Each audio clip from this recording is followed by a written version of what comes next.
ಯಾರ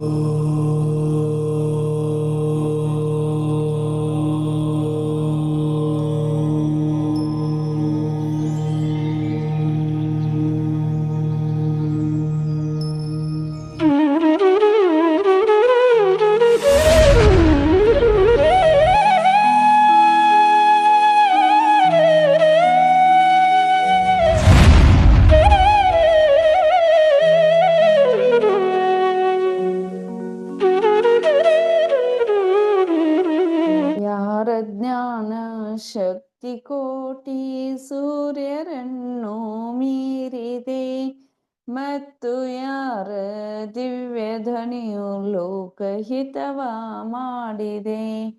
ಮೂರು ಲೋಕದಲ್ಲಿ ಯಾರ ಕೀರ್ತಿ ವ್ಯಾಪ್ತವಾಗಿದೆ, ಅಂತ ದೇವರಲ್ಲಿ ನನ್ನ ತಲೆಯುವಾಗಿದೆ, ನನ್ನ ತಲೆಯುವಾಗಿದೆ. ಯಾರ ಜ್ಞಾನ ಪಾಪ ಕರ್ಮ ಗೆದ್ದು ಶುದ್ಧವಾಗಿದೆ, ಅಮಿತವಾದ ಶಕ್ತಿಯಿಂದ ಸಕಲ ತತ್ವ ತಿಳಿದಿದೆ. ಲೋಕದಲ್ಲಿ ವೀತರಾಗ ಪೂಜ್ಯ ಪದವಿ ಹೊಂದಿದೆ, ಅಂತ ದೇವರಲ್ಲಿ ನನ್ನ ತಲೆಯುವಾಗಿದೆ, ನನ್ನ ತಲೆಯುವಾಗಿದೆ. जय बोलो पंच परमेष्टि भगवान की जय। जय बोलो आदि ब्रह्म आदिनाथ भगवान की जय। जय बोलो शांतिनाथ भगवान की जय। जय बोलो 2400 भगवान की जय। संत शिरोमणि आचार्य भगवान विद्यासागर जी महाराज की जय। आचार्य भगवान गुरुवर समय सागर जी महाराज की जय। बोले निरपेक्ष गुरुवर योग सागर जी, नियम सागर जी, सुधा सागर जी महाराज की जय। समस्त आचार्य संघ की जय। ಎಲ್ಲರಿಗೂ ಜೈ ಜಿನೇಂದ್ರ.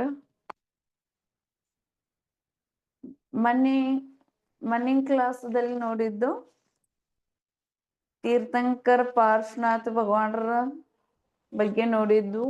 ಆಮೇಲೆ ಸ್ತುತಿ ಕೇಳ್ತಾ ತೀರ್ಥಂಕರ್ ವರ್ಧಮಾನರ ಬಗ್ಗೆನೂ ಕೂಡ ಇದು ಮಾಡಿದ್ದು, ಜೀವನ ಚರಿತ್ರೆಯನ್ನ ತಿಳ್ಕೊಂಡಿದ್ದು. ಇನ್ನು ಮುಂದೆ ಬರೋದು ಯಾವುದಪ್ಪ ಅಂದ್ರ ಆಲೋಚನಾ ಪಾಠ ಹಿಂದಿಯಲ್ಲಿದೆ. ಆ ಹಿಂದಿ ಸ್ತುತಿಯನ್ನು ಕೂಡ ಸ್ವಲ್ಪ ನೋಡಿದ್ವಿ. ಇನ್ನು ಅದ್ರ ಮುಂದಿಂದ ಇವತ್ತ ನೋಡುವುದಿದೆ. ಸ್ಟಾರ್ಟ್ ಮಾಡೋಣವಾ?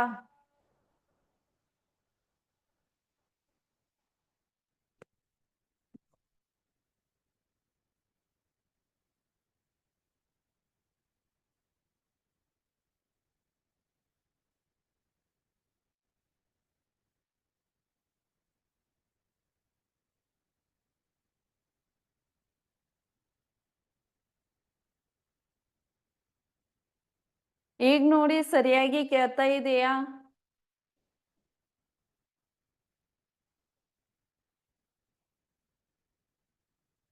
ಇವತ್ತು ನಾವು ಆಲೋಚನಾ ಪಾಠದ ಬಗ್ಗೆ ಸ್ಟಾರ್ಟ್ ಮಾಡುವುದಿದೆ. ಆಲೋಚನಾ ಪಾಠದಲ್ಲಿ ಕೂಡ ಏನ್ ಮಾಡಿದ್ವಿ, ಕೆಲವೊಂದ ಪಾಠಗಳನ್ನ ಮಾಡಿದ್ವಿ. ಇನ್ನು ಕೆಲವು ಉಳಿದಿದ್ದು ಅಲ್ಲಮ್ಮ, ಅದನ್ನು ಮುಂದುವರೆಸುವುದಿದೆ.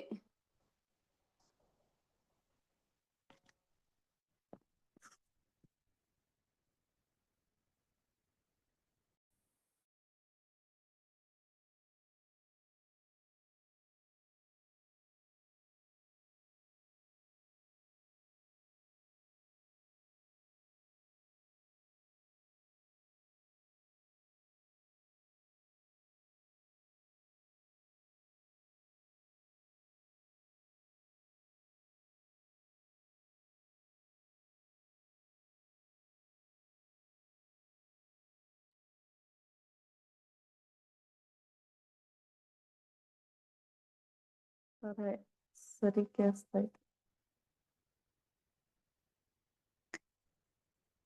ಇವತ್ತು ಆಲೋಚನಾ ಪಾಠದ ಬಗ್ಗೆ ನೋಡುವುದಿದೆ. ಕೆಲವೊಂದು ನೋಡಿದ್ದೀವಿ, ಕೆಲವೊಂದು ಇನ್ನು ನೋಡುವುದಿದೆ.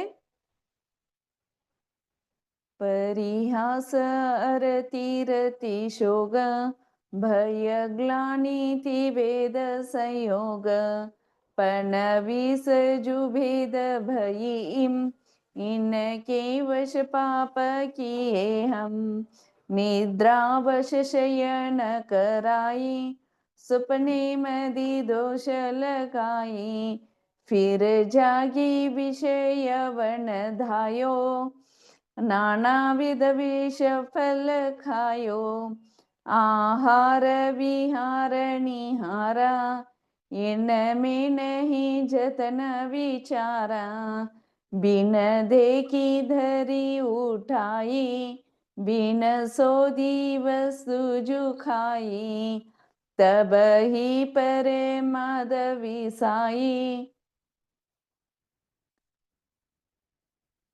तब ही परमाद सतायो बहुविधि विकल्प उपजायो कछु सुधि बुद्धि नाही रही है मिथ्यामति छाय गही है मर जादा तुम डिंगलिनी ताहू में दोष जुकीनी बिन बिन अब कैसे कहिए तुम ज्ञान विषय सब पइए हाँ हाँ मैं दुट अपराधी त्रस जीवन राशि विराधी थावर की जतन न कीनी उर में करुणा नहीं लीनी पृथ्वी बहु खोद कराई महलादिक जागा चिनाई पुनि विनगाल्यो जल डोल्यो पंका ते पवन न बिलोल्यो हाँ हाँ मैं अदयाचारी बहु हरित काय जुबीदारी तामदी जीवन के खंदा हम खाहे धरी आनंदा हाँ हाँ परमादब साई बिन देखे अग्नि जलाई तामध्य जे जीव जुआए तेहू परलोक सिधाए बिंद्यो अनराति पिसायो इंद्रन बिन सोदी जलायो झाड़ू ले जाग बुहारी चिमटादिक जीव बिदारी जल छानी जीवानी कीनी सोहू पुनि डारी जुदीनी नहीं जल थानक पहुँचाई क्रिया बिन पाप उपाई जलमल मोरी न गिरवायो कृमि कुल बहुघात करायो नदियन बीच चिर धुआए कोसन के जीव मराए अन्नादिक शोध कराई तामे जो जीव निसराई तिनका नहीं जतन कराया गलिया रे धूप डराया पुनि द्रव्य कमावन काजे बहु आरंभ हिंसा साजे किए तिसना वश अग भारी करुणा नहीं रंच विचारी इत्यादिक पाप अनंता हम कीने श्री भगवंता संतति चिरकाल उपाई बानी ते कहिया न जाई ताको जूदय अब आयो नानाविध मोहि सतायो फल बुंजत जिय दुख पावे वचते कैसे करी गावे तुम जानत केवल ज्ञानी दुख दूर करो शिव थानी हम तो तुम शरण लही है जिन तारण विरद सही है एक गाँव पति जो होवे सो भी दुखिया दुख खोवे तुम तीन भुवन के स्वामी दुख मेट हूँ अंतर जामी द्रौपदी को चीर बढ़ायो, सीता प्रति कमल रचायो। अंजन से किए अकामी, दुख मेटो अंतर जामी। मेरे अवगुण न चितारो, प्रभु अपनो बिरद निहारो।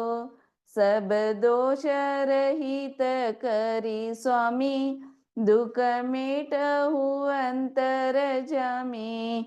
इंद्रादिक पद नहीं चाहूं, विषयनी में नाही लुभाऊं। रागादिक दोष हरिजे, परमात्मा निज पद दीजे। दोष दोष रहित जिन देव जी, निर्ज पद दीजो मोय।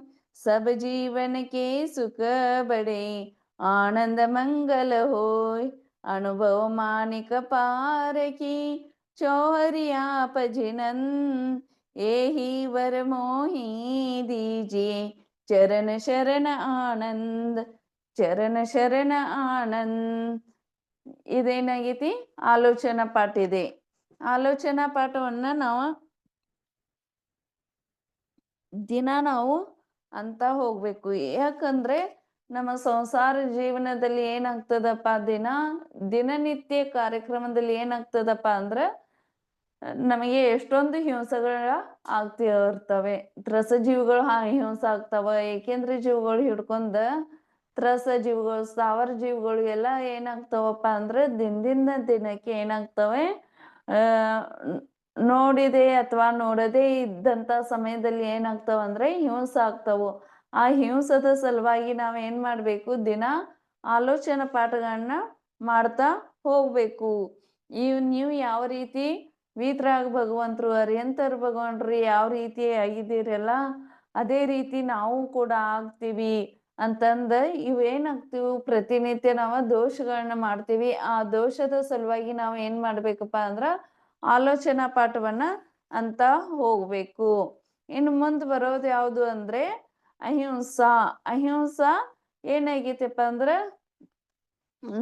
ಜೈನ ಧರ್ಮವನ್ನ ಅಹಿಂಸಾ ಧರ್ಮ ಅಂತ ಕೂಡ ಕರಿತೀವಿ. ಅಹಿಂಸಾ ಪರಮೋ ಧರ್ಮ ಕಿ ಜೈ ಅಂತ ಕರಿತೀವಿ. ಅಹಿಂಸಾ ಧರ್ಮ ಅಂದ್ರೆ ಯಾವ್ದಪ್ಪ ಅಂದ್ರ ಜೈನ ಧರ್ಮ ಅಂತ ನಾವ ಹೇಳ್ತೀವಿ. ಈ ಅಹಿಂಸಾ ಪಾಠವನ್ನ ಇವತ್ತೇನ್ ಮಾಡೋದ, ಸ್ಟಾರ್ಟ್ ಮಾಡೋದಿದೆ.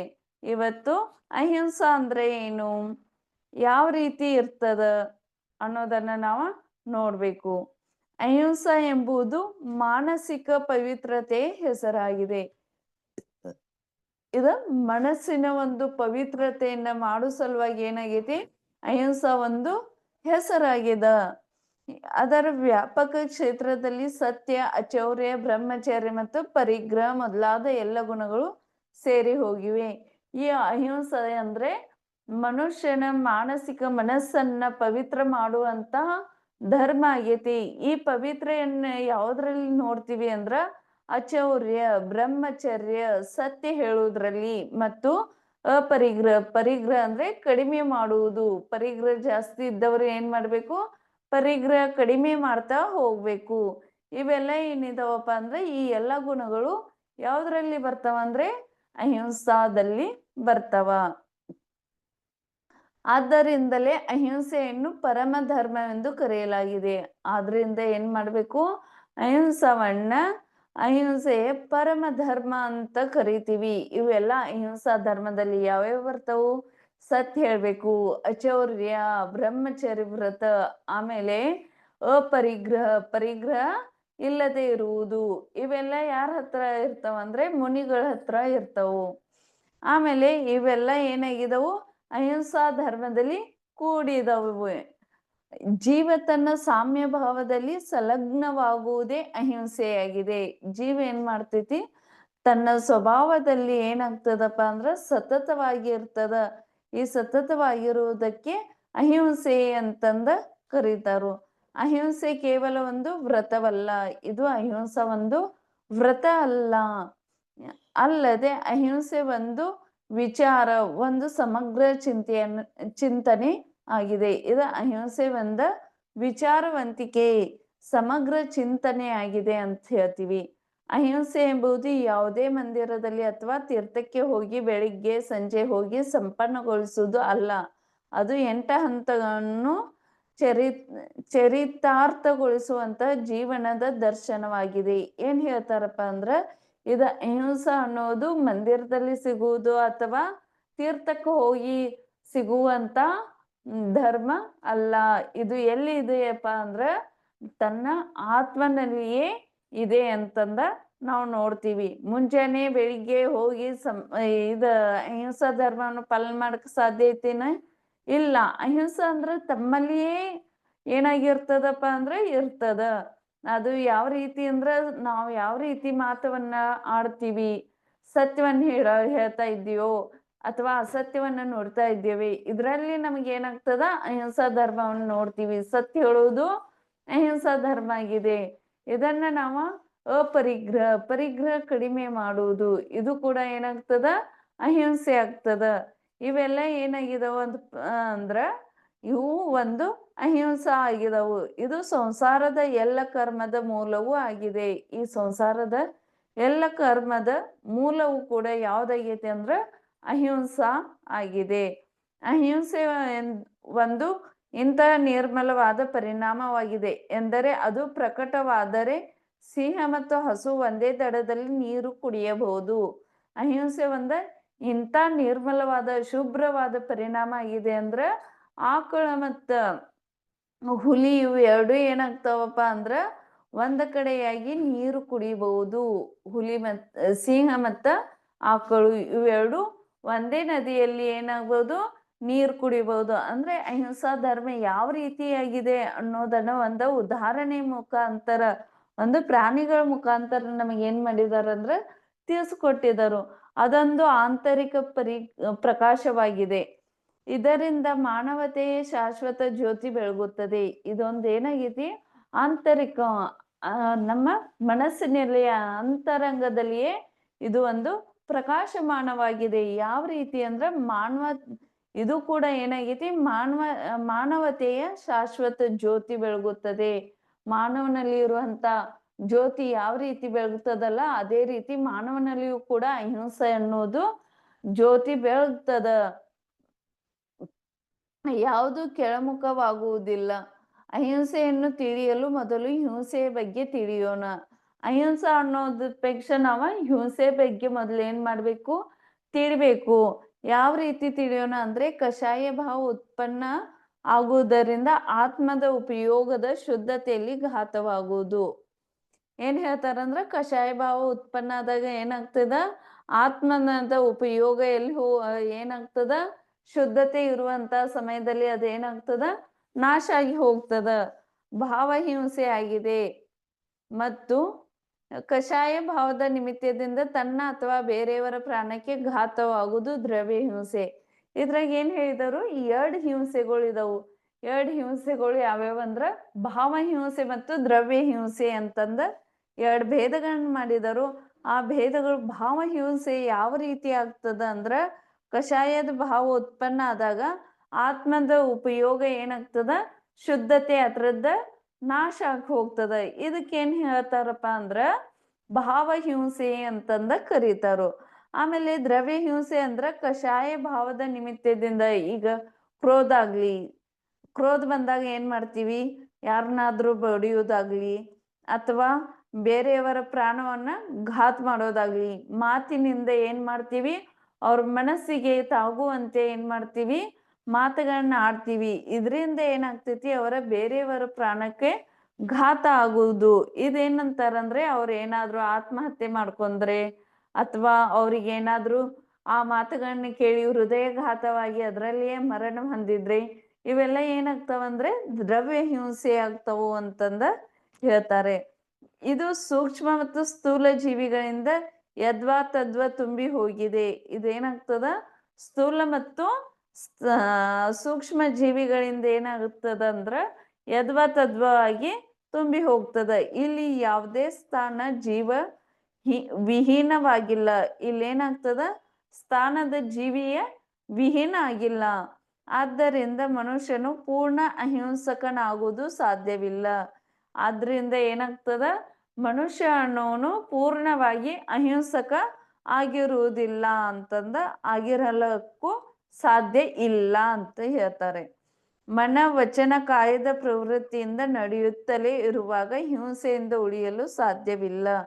ನಮ್ದ ಮನ ವಚನ ಕಾಯ, ಮಾತಿನಿಂದ ಆಗ್ಬೋದು, ಮನಸ್ಸಿನಲ್ಲಿ ತಮ್ದ ಏನ್ ಅನ್ಕೋತೀವಿ, ಅವ್ರದ್ದು ಹಿಂಗಾಗ್ಲಿ ಹಂಗಾಗ್ಲಿ ಅಂತಂದ್ರು ಕೂಡ ಅದು ಕೂಡ ಏನಾಗ್ತದ, ಮನಸ್ಸಿಗೆ ದುಃಖ ಆಗ್ತದ.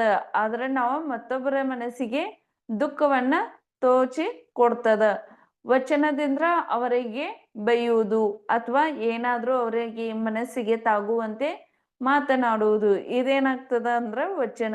ಕಾಯದಿಂದ ಅವ್ರಿಗೆ ಬಡಿಯುವುದು, ಹೊಡೆಯುವುದು, ಇದೆಲ್ಲ ಏನಾಗ್ತದ, ಕಾಯದ ಪ್ರವೃತ್ತಿಯಿಂದ ಏನಾಗ್ತದ, ಹಿಂಸೆ ಆಗ್ತದ. ಇದರಿಂದ ನಾವು ಹಿಂಸೆಯಿಂದ ಉಳಿಲಿಕ್ಕೆ ಸಾಧ್ಯವಿಲ್ಲ. ಇಂಥ ಸ್ಥಿತಿಯಲ್ಲಿ ಹಿಂಸೆಯಿಂದ ಪಾರಾಗಿ ಅಹಿಂಸೆ ಕಡೆಗೆ ಜೀವನವನ್ನು ನಡೆಸಲು ಆಚಾರ್ಯರು ಅಲ್ಪತಮ ಹಿಂಸೆಯ ಜೀವನ ಪದ್ಧತಿಯ ಆವಿಷ್ಕಾರ ಮಾಡಿದ್ದಾರೆ. ಏನ್ ಹೇಳಿದಾರಂದ್ರೆ, ಇದರಲ್ಲಿ ಇಂಥ ಸ್ಥಿತಿದಾಗ ಮನುಷ್ಯರು ಹಿಂಸೆಯಿಂದ ಉಳಿಲಿಕ್ಕ ಸಾಧ್ಯ ಇಲ್ಲ. ಯಾಕಂದ್ರೆ ಭಾವ ಹಿಂಸೆನೂ ಆಗ್ತದ, ದ್ರವ್ಯ ಹಿಂಸೆಯೂ ಆಗ್ತದ. ಈ ರೀತಿಯಾಗಿ ಏನ್ ಹೇಳ್ತಾರಂದ್ರೆ, ಆಚಾರ್ಯರು ಒಂದು ಪದ್ಧತಿಯಿಂದ, ಒಂದು ಸ್ವಲ್ಪ ಹಿಂಸೆ ಪದ್ಧತಿಯಿಂದ ಅಂದ್ರೆ ತಮ್ಮ ಜೀವನವನ್ನ ನಡೆಸಕ್ಕ ನಾವೇನ್ ಮಾಡ್ತೀವಿ, ಹೊಲದಲ್ಲಿ ಕೂಡ ಕ್ರಿಮಿಕೀಟಗಳಿಗೆ ಏನ್ ಮಾಡ್ತೀವಿ, ಔಷಧಿಯನ್ನ ಸಿಂಪಡಿಸ್ತೀವಿ. ಇದರಿಂದ ಏನಾಗ್ತದ, ಹಿಂಸೆಯ ಕಾರಣ ಆಗ್ತದ. ತ್ರಸ ಜೀವಿಗಳ ಹಿಂಸೆ ಕೂಡ ಆಗ್ತದ.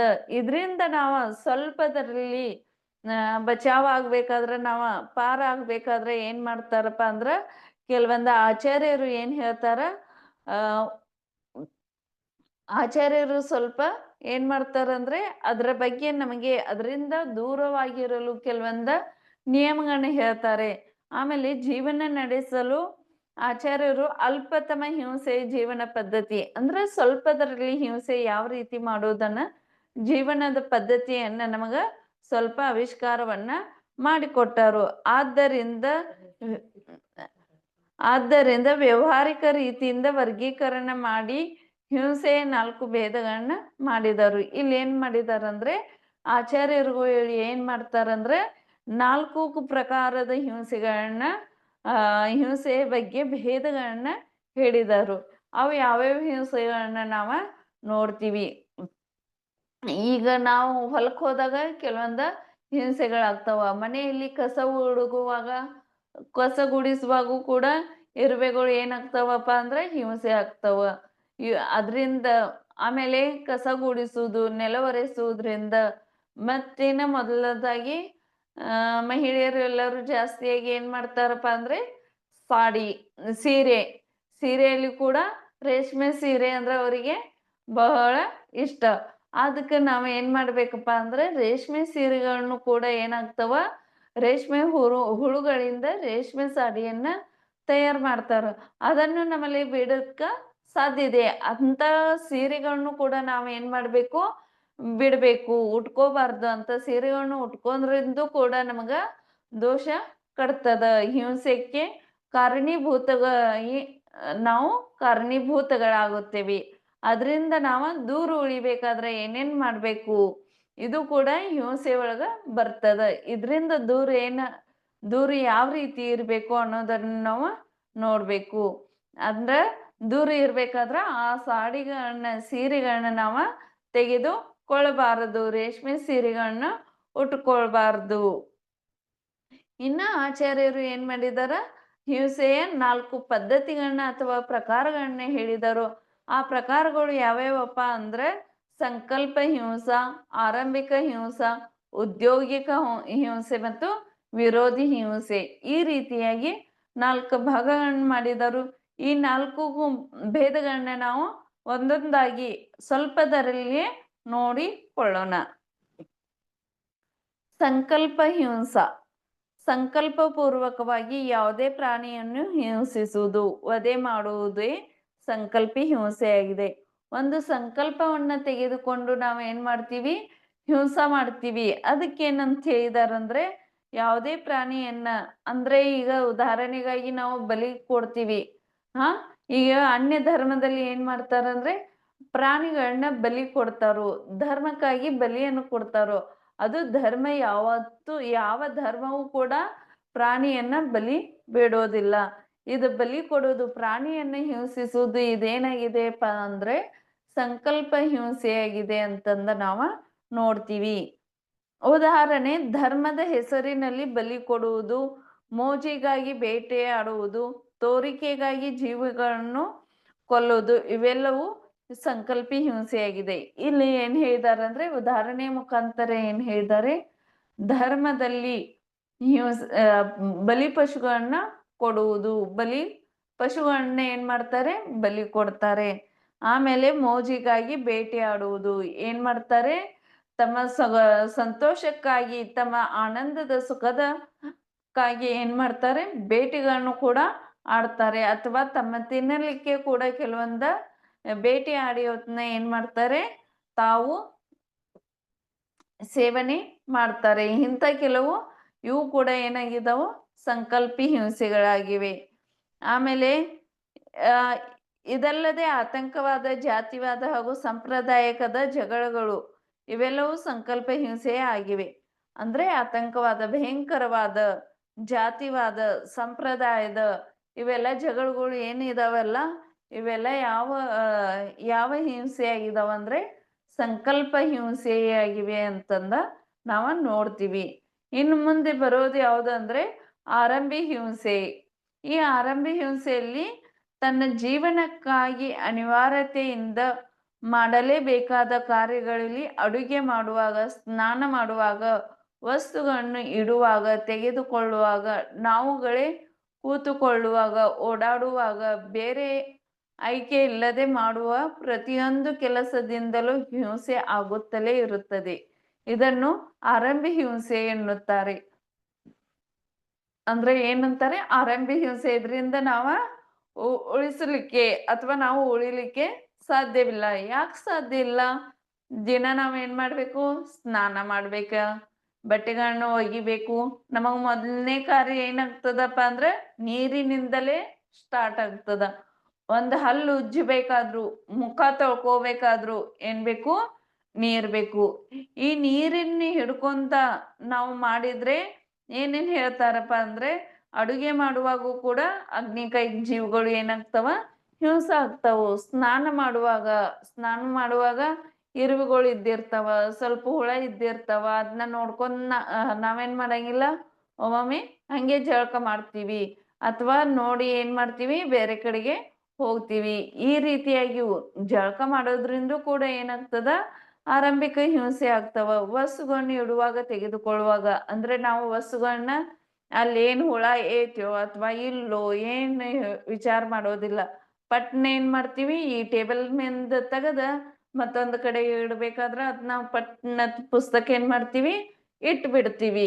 ಅಲ್ಲಿಯೂ ಕೂಡ ಜೀವಗಳು ಇದ್ದಿರ್ತಾವ. ಆ ಜೀವಗಳನ್ನ ನಾವ ನೋಡೋದಿಲ್ಲ, ಹಾಗೆ ಇಟ್ಟು ಬಿಡ್ತೀವಿ. ಅದು ಕೂಡ ನಮಗೆ ಏನಾಗ್ತದ, ಆರಂಭಿಕ ಹಿಂಸೆ ಆಗ್ತದ. ಕಸ ಹುಡುಗುವಾಗ, ಆಮೇಲೆ ಓಡಾಡುವಾಗ ನಾವು ಕೆಳಗ್ ನೋಡ್ತೀವಿನ ಇಲ್ಲ. ಮುನಿಗಳು ಏನ್ ಮಾಡ್ತಾರೆ, ಕೆಳಗ್ ನೋಡಿ ಏನ್ ಮಾಡ್ತಾರೆ, ನಡ್ತಾ ಇರ್ತಾರೆ. ಯಾವುದೋ ಒಂದು ವಸ್ತುವನ್ನ ತೆಗುವಾಗ, ಇಡುವಾಗ ಏನ್ ಮಾಡ್ತಾರೆ, ಪಿಂಚಿ ತೆಗದ ಏನ್ ಮಾಡ್ತಾರ, ಪಿಂಚಿಯನ್ನ ಹಿಂಗ ಇದ್ ಮಾಡಿ ಆಮೇಲೆ ಅಲ್ಲಿ ಇಟ್ಟು ಬಿಡ್ತಾರೆ. ಈ ರೀತಿಯಾಗಿ ಏನ್ ಮಾಡ್ತಾರೆ, ಮುನಿಗಳು ಮಾಡ್ತಾರ. ಆದ್ರೆ ನಾವ ಆ ಕಡೆ ನೋಡುವುದು ಇಲ್ಲ, ಆ ಕಡೆ ಹೋಗುದು ಇಲ್ಲ. ನಮ್ದು ಕೆಲಸ ಬೇಗ ಬೇಗ ಆಗ್ಬೇಕಂತಂದ ಫಾಸ್ಟ್ ಆಗಿ ಕೆಳಗೆ ಏನಿದಾವ ಏನಿಲ್ಲ ಏನು ನೋಡೋದಿಲ್ಲ, ಹಾಗೆ ಓಡಾಡ್ತೀವಿ. ಇದು ಕೂಡ ಅದ್ರಾಗ ಬರ್ತದ, ಆರಂಭಿ ಹಿಂಸೆಯಲ್ಲಿ ಬರ್ತದ.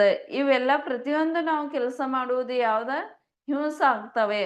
ಇದರಿಂದ ಇದನ್ನು ನಾವೇನಂತೀವಿ ಅಂದ್ರೆ ಆರಂಭಿ ಹಿಂಸೆ ಅಂತಂದ ಹೇಳ್ತೀವಿ. ಇದ್ರಾಗ ಆರಂಭಿ ಹಿಂಸೆಯಿಂದ ಮಹಾವ್ರತಿಗಳು, ಮುನಿಗಳು ಮಾತ್ರ ಉಳಿಯಲು ಸಾಧ್ಯ ಆಗ್ತದ. ಆದ್ರೆ ಶ್ರಾವಕರು ಉಳಿಯಕ ಸಾಧ್ಯ ಆಗೋದಿಲ್ಲ. ಯಾಕ, ಜಳಕ ಮಾಡ್ಬೇಕು, ಬಟ್ಟೆ ಒಗಿಬೇಕು, ಆಮೇಲೆ ಏನ್ ಮಾಡ್ಬೇಕು, ಅಡುಗೆ ಮಾಡ್ಬೇಕು. ಇವೆಲ್ಲ ಏನಾಗ್ತಾವ, ಆರಂಭಿ ಹಿಂಸೆ ಆಗ್ತಾವ. ಉದ್- ಉದ್- ಉದ್ಯೋಗಿ ಹಿಂಸೆ.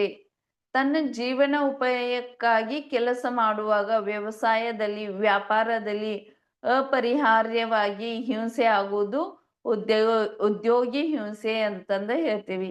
ನಮ್ಮ ಜೀವನದ ಉಪಾಯಕ್ಕಾಗಿ, ನಮ್ಮ ಜೀವನವನ್ನ ನಡೆಸಬೇಕಾದ್ರೆ ನಾವೇನ್ ಮಾಡ್ತೀವಿ, ಕೆಲವೊಂದ ವ್ಯವಸಾಯದಲ್ಲಿ, ವ್ಯಾಪಾರದಲ್ಲಿ ಏನ್ ಮಾಡ್ತೀವಿ, ಕೆಲವೊಂದ ಸುಳ್ಳುಗಳನ್ನ ಮಾತನಾಡಕ್ಕೆ ಹತ್ತದ. ನಾವೆಷ್ಟಕ್ಕೆ ತಂದಿರ್ತೀವಿ, ಏನಾದ್ರೂ ಒಂದು ವಸ್ತುವನ್ನ ತೆಗಿಬೇಕಾದ್ರೆ ನಮಗೆ ಅಲ್ಲಿ ಏನಾಗಿರ್ತದ, ದರ ಕಡಿಮೆ ದರದಲ್ಲಿ ಸಿಗ್ತದ. ಇಲ್ಲಿ ಬಂದ ನಾವು ಏನ್ ಮಾಡ್ತೀವಿ, ಒಂದ್ 10 ರೂಪಾಯಿ ಹೆಚ್ಚು ಮಾಡಿ ಏನ್ ಮಾಡ್ತೀವಿ, ವ್ಯಾಪಾರವನ್ನ ಮಾಡ್ತೀವಿ. ಇದು ಕೂಡ ಏನಾಗ್ತದ, ಉದ್ಯೋಗಿ ಹಿಂಸೆ ಅಂತ ಕೂಡ ಹೇಳ್ತಾರೋ. ಇದರಿಂದ ನಾವೇನ್ ಮಾಡಕ್ಕಾಗಿಲ್ಲ, ಉಳಿಯಾಕ ಸಾಧ್ಯ ಇಲ್ಲ. ಯಾವ ರೀತಿ ಉಳಿಯಕ್ಕೆ ಸಾಧ್ಯ ಐತೋ ಇಲ್ಲ. ಇದು ಕೂಡ ನಮ್ಮ ಜೀವನದಲ್ಲಿ ನಡೀತದ ಉದ್ಯೋಗಿ ಹಿಂಸೆ. ನಮ್ಮ ಹೊಟ್ಟೆಯನ್ನ ತುಂಬಿಸಿಕೊಳ್ಳಲು ನಾವು ಯಾವ್ದಾದ್ರು ಒಂದು ಇದನ್ನ ವ್ಯವಸಾಯ ಮಾಡುತ್ರಾಗ, ವ್ಯಾಪಾರ ಮಾಡುತ್ರಾಗ ಇವೇನಾಗ್ತವಪ್ಪ ಅಂದ್ರ ಉದ್ಯೋಗಿ ಹಿಂಸೆ ಆಗ್ತಾ ಇರ್ತವೆ. ಇದನ್ನು ಕೂಡ ಉದ್ಯೋಗಿ ಹಿಂಸೆ ಅಂತಂದ ಕರೀತಾರು. ಆಮೇಲೆ 4ನೇದು ಬರೋದು ವಿರೋಧಿ ಹಿಂಸೆ. ವಿರೋಧಿ ಹಿಂಸೆ ಯಾವ ರೀತಿ ಆಗ್ತದ ಅಂದ್ರ, ತನ್ನ ಕುಟುಂಬದ ರಕ್ಷಣೆ ಮಾಡುವಾಗ, ಏನಂದ್ರೆ ತಮ್ಮ ಕುಟುಂಬದ ಮೇಲೆ ಯಾರಾದ್ರೂ ಏನಾದ್ರೂ ಮಾಡಿದ್ರ ಆ ರಕ್ಷಣೆಯ ಸಲುವಾಗಿ, ಆಮೇಲೆ ತನ್ನ ಶೀಲದ ರಕ್ಷಣೆಗಾಗಿ, ತಮ್ಮ ಶೀಲದ ರಕ್ಷಣೆಗಾಗಿ, ಸಂಪತ್ತನ್ನು ರಕ್ಷಿಸಿಕೊಳ್ಳಲು ಹಾಗೂ ಧರ್ಮ, ದೇಶ ಬಗ್ಗೆ ತನ್ನ ಜವಾಬ್ದಾರಿಯನ್ನು ನಿರ್ವಹಿಸುವಾಗ, ಆಕ್ರಮಣಕಾರಿಗಳನ್ನ ಎದುರಿಸುವಾಗ ಅನಿವಾರ್ಯತೆಯಿಂದ ಆಗುವ ಹಿಂಸೆಗಳೇ ವಿರೋಧಿ ಹಿಂಸೆಗಳು. ನಮ್ಮ ದೇಶದ ಬಗ್ಗೆ ಅಂದ್ರೆ ವೀರ ಯೋಧರು ಕೂಡ ಏನ್ ಮಾಡ್ತಾರಪ್ಪ ಅಂದ್ರೆ, ದೇಶದ ಸಲುವಾಗಿ ಬೇರೆ ವಿದೇಶಿಗಳು ಆಕ್ರಮಣ ಮಾಡಿದ್ರೆ ಏನ್ ಮಾಡ್ತಾರೆ, ಅವರನ್ನ ಹಿಂಸೆ ಮಾಡ್ತಾರೆ. ಇದು ಕೂಡ ಏನಾಗಿದೆ, ವಿರೋಧಿ ಹಿಂಸೆ ಅಂತಂದ ಕೂಡ ನಾವು ಹೇಳ್ತೀವಿ. ನಮ್ಮ ರಕ್ಷಣೆಯನ್ನು ಮಾಡಿಕೊಳ್ಬೇಕಾದ್ರೆ ಯಾರಾದ್ರೂ ನಮ್ಮ ಮೇಲೆ ಏನಾದ್ರೂ ಅತ್ಯಾಚಾರ ವಗರೆ ಎಸಗಿದಾಗ ಅವರ ಸಲುವಾಗಿ ನಾವು ತಮ್ಮನ್ನ ತಾವು ಉಳಿಸುವ ಸಲುವಾಗಿ ಏನ್ ಮಾಡ್ತೀವಿ, ವಿರೋಧಿ ಹಿಂಸೆಯನ್ನ ಮಾಡ್ತೀವಿ. ಆದ್ರ ಧರ್ಮದ ಮೇಲೆ ಸಂಕಟ ಬಂದಾಗೂ ಕೂಡ ನಾವೇನ್ ಮಾಡ್ತೀವಿ, ಹಿಂಸೆಯನ್ನ ಮಾಡ್ತೀವಿ. ಈ ಉದಾಹರಣೆ ನೇಮ್ಸರ್ ಮರಜಿಗೂ ಕೂಡ ಉಪಸರ್ಗ ಆಗಿತ್ತು. ಇಲ್ಲಿ ಶೇಡ್ವಾದಲ್ಲಿ ಅಲ್ಲಿ ಕೂಡ ಏನಾಗಿತ್ತಪ್ಪ ಅಂದ್ರ, ಆ ಮುನಿಗಳ ರಕ್ಷಣೆಗಾಗಿ ನಾವು ಏನ್ ಮಾಡ್ಬೇಕಾಗಿತ್ತು, ಅವರ ರಕ್ಷಣೆಗಾಗಿ ಕೂಡ ನಾವು ವಿರೋಧಿ ಹಿಂಸೆಯನ್ನ ಮಾಡ್ಬೇಕಾಗಿತ್ತು. ಈ ರೀತಿಯಾಗಿ ನಾವು ನಮ್ಮ ಗುರುಗಳ ರಕ್ಷಣೆ ಮಾಡ್ಲಿ ಅಥವಾ ಧರ್ಮದ ರಕ್ಷಣೆ ಮಾಡುವಾಗ ನಮಗೇನಾಗ್ತದ ಅಂದ್ರೆ ವಿರೋಧಿ ಹಿಂಸೆಯಿಂದ ಸಹಿತರಾಗಿರ್ತೀವಿ ಅಂತಂದ ಈ ರೀತಿಯಾಗಿ 4 ಭೇದಗಳನ್ನ ಆಚಾರ್ಯರು ಮಾಡಿದ್ದಾರೆ. ಆ 4 ಭೇದಗಳ ಬಗ್ಗೆ ನಾವು ಇವತ್ತ ವಿವರಣೆಯನ್ನ ನೋಡಿದ್ವಿ. ಮುಂದೆ ಏನ್ ಹೇಳ್ತಾರಂದ್ರೆ, ಈ 4 ಹಿಂಸೆಗಳಲ್ಲಿ ಶ್ರಾವಕನಾದವನು ಕೇವಲ ಸಂಕಲ್ಪಿ ಹಿಂಸೆಯನ್ನು ತ್ಯಾಗ ಮಾಡಬಹುದು. ಇದ್ರಾಗ ಏನಂದ್ರೆ, ಈ 4 ಶ್ರಾವಕನಾದವನು ಏನ್ ಮಾಡ್ಬೋದಪ್ಪ ಅಂದ್ರ, ಒಂದ್ ಹಿಂಸಾದಿಂದ ಉಳಿಬಹುದು. ಅದ್ ಯಾವ್ದಂದ್ರೆ ಸಂಕಲ್ಪಿ ಹಿಂಸ. ಇದ್ರಲ್ಲಿ ಏನಂತಾರೆ, ಪ್ರಾಣಿಗಳನ್ನ ವಧೆ ಕೊಡುವುದು ಅಥವಾ ಪ್ರಾಣಿಗಳನ್ನ ಬಲಿ ಕೊಡುವುದು. ಇದರಿಂದ ಉಳಿಬೇಕಾದ್ರ ಶ್ರಾವಕನಾದವನು ಸಂಕಲ್ಪಿ ಹಿಂಸಾದಿಂದ ಮಾತ್ರ ಉಳಿಲಿಕ್ಕೆ ಸಾಧ್ಯ. ಆದ್ರೆ 3 ಹಿಂಸೆಗಳಿಂದ ಉಳಿಲಿಕ್ಕೆ ಸಾಧ್ಯ ಇಲ್ಲ ಅಂತಂದ ಹೇಳ್ತೀವಿ. ಅತಿ ದೊಡ್ಡವಾದ ಹಿಂಸೆ ಯಾವ್ದಂದ್ರೆ ಸಂಕಲ್ಪ ಹಿಂಸೆ. ಸ್ಥಾವರ ಜೀವಗಳನ್ನು ಸಹ ವ್ಯರ್ಥವಾಗಿ ಹಿಂಸೆ ಮಾಡುವುದಿಲ್ಲ.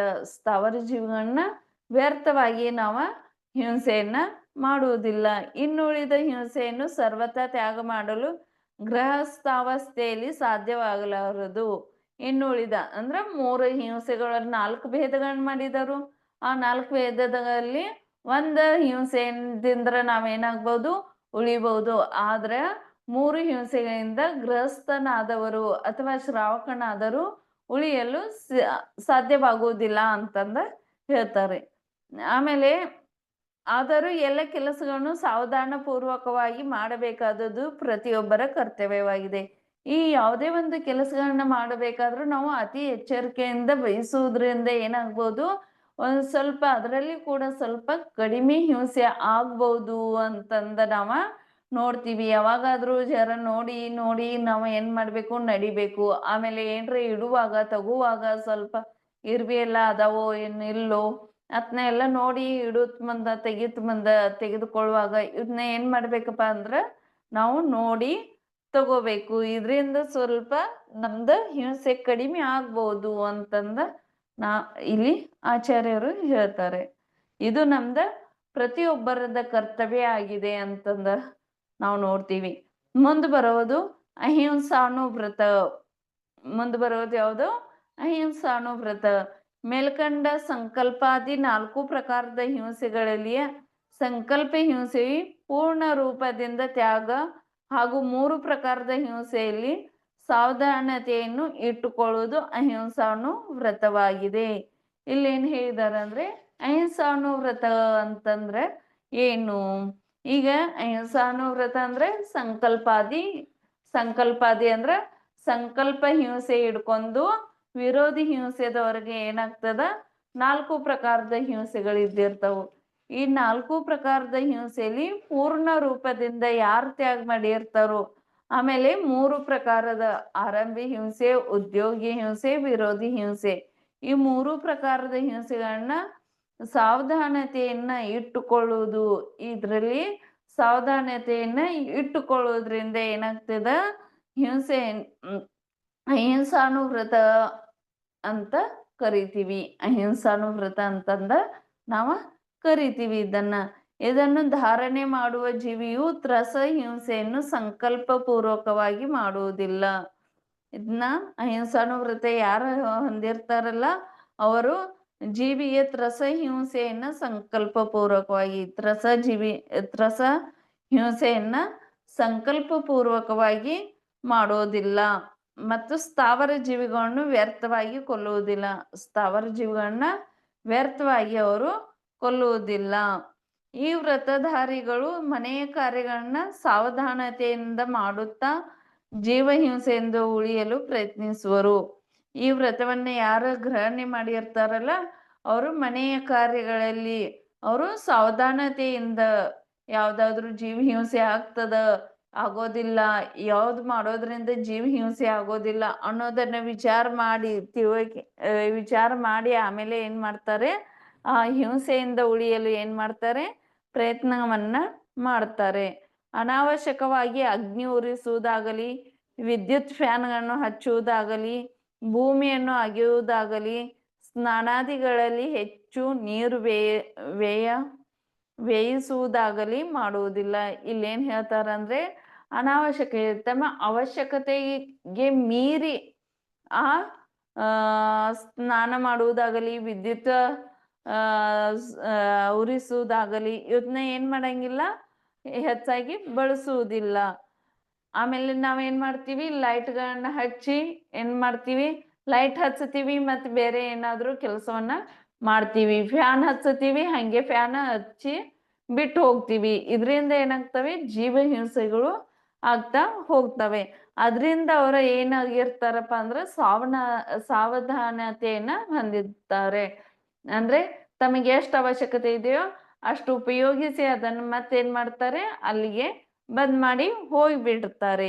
ಈ ರೀತಿಯಾಗಿ ನಾವು ಮಾಡ್ಬೇಕು. ಭೂಮಿಯನ್ನು ಅಗೆಯುವುದಾಗಲಿ, ಸುಮ್ನೆ ಭೂಮಿಯನ್ನ ಅಗೆಯುವುದಾಗ್ಲಿ, ಅಥವಾ ಸ್ನಾನಾದಿಗಳಲ್ಲಿ ಹೆಚ್ಚನ್ನ ನಮಗೆ ಎಷ್ಟು ಅವಶ್ಯಕತೆ ಇದೆಯೋ ಅಷ್ಟೇ ನೀರನ್ನು ನಾವು ಉಪಯೋಗಿಸ್ಬೇಕು.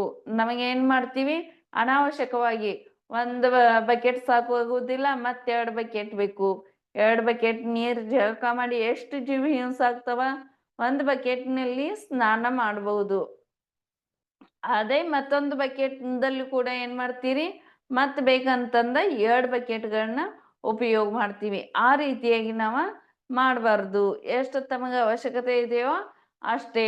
ಆಮೇಲೆ ಪಾತ್ರೆ ತೊಳೆಯುವಾಗ, ಬಟ್ಟೆ ತೊಳೆಯುವಾಗ ನೀರ ಜಾಸ್ತಿ ಚೆಲ್ಲಬಾರ್ದು. ಸ್ವಲ್ಪ ನಾವು ನೀರನ್ನ ಎಷ್ಟು ಅವಶ್ಯಕತೆ ಇದೆಯೋ, ಚಾವೆ ಸ್ಟಾರ್ಟ್ ಮಾಡಿದ್ದು ನಳ ಸ್ಟಾರ್ಟ್ ಮಾಡಿದ್ದು ಅಂದ್ರೆ ಅದನ್ನ ಬಂದ್ ಮಾಡೋದಿಲ್ಲ, ಕಂಟಿನ್ಯೂ ಹಾಗೆ ಚಾಲು ಮಾಡಿ ಬಿಡ್ತೀವಿ. ಅದನ್ನ ಸ್ವಲ್ಪ ಪಾತ್ರೆಯಲ್ಲಿ ತೆಗೆದುಕೊಂಡು ಸ್ವಲ್ಪ ಸರಿಯಾಗಿ ತೊಳೆದ್ರೆ ಏನಾಗ್ತದ, ನೀರು ಕಡಿಮೆ ಹತ್ತವ. ಇದರಿಂದ ಕೂಡ ನಾವು ಉಳಿಬಹುದು. ಆಮೇಲೆ ಮುಂದೆ ಏನ್ ಹೇಳ್ತಾರಂದ್ರೆ, ಯಾವುದರಲ್ಲಿ ಬಹಳ ಹಿಂಸೆ ಆಗುವಂತ ವ್ಯಾಪಾರಾದಿಗಳನ್ನ ಸಹ ಮಾಡುವುದಿಲ್ಲ. ಇವ್ರು ಏನ್ ಮಾಡ್ತಾರಂದ್ರೆ, ಬಹಳಷ್ಟು ಹಿಂಸೆ ಆಗುವಂತ ವ್ಯಾಪಾರಗಳನ್ನು ಕೂಡ ಇವರ ಮಾಡೋದಿಲ್ಲ. ಈ ವ್ರತಧಾರಿಗಳು ಕಡಿಮೆ ಹಿಂಸೆಯಾಗುವ ವಸ್ತ್ರಗಳು ವ್ಯಾಪಾರ, ಚಿನ್ನದ ವ್ಯಾಪಾರ, ಆಭರಣಗಳ ವ್ಯಾಪಾರಾದಿ ಇವುಗಳನ್ನು ಮಾಡಿ ತಮ್ಮ ತಮ್ಮ ಜೀವನವನ್ನು ನಿರ್ವಹಿಸುವರು. ಈ ವ್ರತಗಳನ್ನ, ಅಹಿಂಸಾನು ವ್ರತವನ್ನ ಧಾರಣೆ ಮಾಡಿದವರು ಏನ್ ಮಾಡ್ತಾರ ಅಂದ್ರೆ, ಕಡಿಮೆ ಹಿಂಸೆ ಯಾವುದರಲ್ಲಿ ಇದೆಯೋ ಅಂತ ವಸ್ತ್ರಗಳ ವ್ಯಾಪಾರ, ಚಿನ್ನದ ವ್ಯಾಪಾರ, ಆಮೇಲೆ ಆಭರಣಗಳ ವ್ಯಾಪಾರ ಇವುಗಳನ್ನ ಏನ್ ಮಾಡ್ತಾರೆ, ತಮ್ಮ ಜೀವನದ ಉಪಾಯಕ್ಕಾಗಿ ಏನ್ ಮಾಡ್ತಾರೆ, ಇದನ್ನ ನಿರ್ವಹಣೆ ಮಾಡ್ತಾರೆ. ಅವರ ಮುಖ್ಯ ಉದ್ದೇಶವೆಂದರೆ ಹೆಚ್ಚಿನ ಧನ ಸಂಗ್ರಹಣೆ ಅಲ್ಲ, ಕೇವಲ ತಮ್ಮ ಜೀವನೋಪಾಯಕ್ಕಾಗಿ ಧನ ಸಂಗ್ರಹಣೆವಾಗಿರುವುದು. ಇವರ ಮುಖ್ಯ ಉದ್ದೇಶ ಏನಾಗೈತಿ ಅಂದ್ರ, ಹೆಚ್ಚು ಧನವನ್ನ ಸಂಗ್ರಹಣೆ ಮಾಡೋದ ಅಪೇಕ್ಷೆ ಇರೋದಿಲ್ಲ. ಇಲ್ಲೇನಾಗೈತಿ ಅಂದ್ರ, ತಮ್ಮ ಜೀವನದ ಉಪಾಯಕ್ಕಾಗಿ ಎಷ್ಟು ಬೇಕೋ ಅಷ್ಟ ಸಂಗ್ರಹಣೆಯನ್ನ ಮಾಡ್ತಾರ, ಧನ ಸಂಗ್ರಹಣೆಯನ್ನ ಮಾಡಿಬಿಡ್ತಾರ. ಹೆಚ್ಚು ಮಾಡಿದ್ರ ಅದು ಕೂಡ ಏನಾಗ್ತದ, ದೋಷ ಆಗ್ತದ. ಅದರಿಂದ ನಾವೇನ್ ಮಾಡ್ತೀವಿ, ಸ್ವಲ್ಪ ಸಂಗ್ರಹಣ ಮಾಡ್ತೀವಿ. ಎಷ್ಟು ನಮ್ಮ ಜೀವನಕ್ಕೆ ಎಷ್ಟು, ಸಂಸಾರಕ್ಕೆ ಎಷ್ಟು ಉಪಯೋಗವಿದೆ ಅಷ್ಟನ್ನ ನಾವು ಸಂಗ್ರಹಣೆ ಮಾಡಬೇಕು. ಈ ವ್ರತಧಾರಿಯು ಬೇರೆ ರಾಜ್ಯವನ್ನು ಕಸಿದುಕೊಳ್ಳುವುದಕ್ಕಾಗಿ ಯುದ್ಧ ಮಾಡುವುದಿಲ್ಲ. ಈ ಅಹಿಂಸಾನು ವ್ರತ ಯಾರು ಹೊಂದಿದಾರಲ್ಲ ಅವ್ರು ಏನ್ ಮಾಡ್ತಾರಂದ್ರೆ, ಅಹಿಂಸಾನು ವ್ರತಧಾರಿಗಳು ರಾಜ್ಯವನ್ನ ಕಸಿದುಕೊಳ್ಳುವುದು. ಈಗ ಏನ್ ಮಾಡ್ತಾರೆ, ರಾಜ್ಯರು ಇವ್ರು ಏನ್ ಮಾಡ್ತಾರೆ, ಒಂದು ರಾಜ್ಯವನ್ನ ಪಡಿಬೇಕಾದ್ರೆ ಯುದ್ಧಗಳನ್ನ ಮಾಡ್ತಾರೆ. ಅಂತ ಯುದ್ಧಗಳನ್ನು ಕೂಡ ಇವರ ಮಾಡುವುದಿಲ್ಲ. ತನ್ನ ರಾಜ್ಯಾದಿ ರಕ್ಷಣೆಗಾಗಿ ಅವಸರ ಬಂದರೂ ಸಹ ಹಿಂಸೆಯಿಂದ ಉಳಿದುಕೊಳ್ಳಲು ಬಹಳ ಪ್ರಯತ್ನ ಪಡುವನು. ಇವೇನ್ ಹೇಳ್ತಾರಂದ್ರೆ, ತನ್ನ ರಾಜ್ಯದ ರಕ್ಷಣೆಗಾಗಿ ಅವಸರ ಬಂದರು ಅಂದ್ರೆ ಫಾಸ್ಟ್ ಆಗಿ ಬಂದರೂ ಕೂಡ ಏನಾಗ್ತದೆ, ಹಿಂಸೆಯಿಂದ ಎಷ್ಟು ನಮಗೆ ಹಿಂಸೆಯಿಂದ ಉಳಿಲಿಕ್ಕೆ ಸಾಧ್ಯ ಆಗ್ತದಲ್ಲ ಅಷ್ಟು ಉಳಿಲಿಕ್ಕೆ ಏನ್ ಮಾಡ್ತಾರಂದ್ರೆ ರಾಜ ಪ್ರಯತ್ನ ಪಡ್ತಾನೆ ಅಂತಂದ ಆಮೇಲೆ ಆದರೆ ಪ್ರಯತ್ನ ವಿಫಲವಾದಾಗ ಯುದ್ಧ ಮಾಡಬೇಕಾಗುವುದು. ಅದ ಮಾಡ್ಲಿಕ್ಕೆ ಸಾಧ್ಯ ಇಲ್ಲ, ಹಿಂಸೆಯಿಂದ ಉಳಿಲಿಕ್ಕ ಸಾಧ್ಯ ಆಗದೆ ಅಂತ ಸಂದರ್ಭದಲ್ಲಿ ಏನ್ ಮಾಡ್ತಾನಂದ್ರ ಯುದ್ಧ ಮಾಡುವಂತ ಪರಿಸ್ಥಿತಿ ಬರ್ತದ. ಈ ವ್ರತಧಾರಿಯು ಅಭಕ್ಷಗಳನ್ನ ಸಹ ಸೇವಿಸುವುದಿಲ್ಲ. ಭಕ್ಷಾಭಕ್ಷದ ಬಗ್ಗೆ ಹೇಳ್ತಾರೆ. ಇವರು ಕೂಡ ಏನ್ ಮಾಡಂಗಿಲ್ಲ, ಎಷ್ಟು ಅವಶ್ಯಕತೆ ಇದೆಯೋ ಅಷ್ಟನ್ನ ಏನ್ ಮಾಡ್ತಾರ, ಇವ್ರ ಅಭಕ್ಷ್ಯ ವಸ್ತುಗಳನ್ನ ಸೇವಿಸುವುದಿಲ್ಲ. ಏಕೆಂದರೆ ಅದರಲ್ಲಿ ತ್ರಸಜೀವಿಗಳು ಇರುವುದು. ಅಭಕ್ಷ್ಯಗಳು ಅಂದ್ರೆ ಈರುಳ್ಳಿ ಆಗ್ಲಿ, ಬೆಳ್ಳುಳ್ಳಿ ಆಗ್ಲಿ, ಕಂದಮೂಲಗಳು ಆಗ್ಲಿ ಇವೆಲ್ಲ ಏನಾಗ್ತಾವಪ್ಪ ಅಂದ್ರೆ ಅಭಕ್ಷ್ಯ ಆಗ್ತಾವ. ಇದ್ರಲ್ಲಿ ಏನಾಗ್ತದೆ, ಹಿಂಸ ಜಾಸ್ತಿ ಇರ್ತದ. ಇಂಥ ಅಭಕ್ಷ್ಯಗಳನ್ನು ಕೂಡ ಯಾರು ಸೇವಿಸುವುದಿಲ್ಲ ಅಂದ್ರೆ ಅಹಿಂಸಾನು ವ್ರತಾದಿಗಳು ಯಾರು ಧಾರಣೆಯನ್ನ ಮಾಡಿರ್ತಾರೆ ಅವರು ಅದನ್ನ ಸೇವಿಸುವುದಿಲ್ಲ.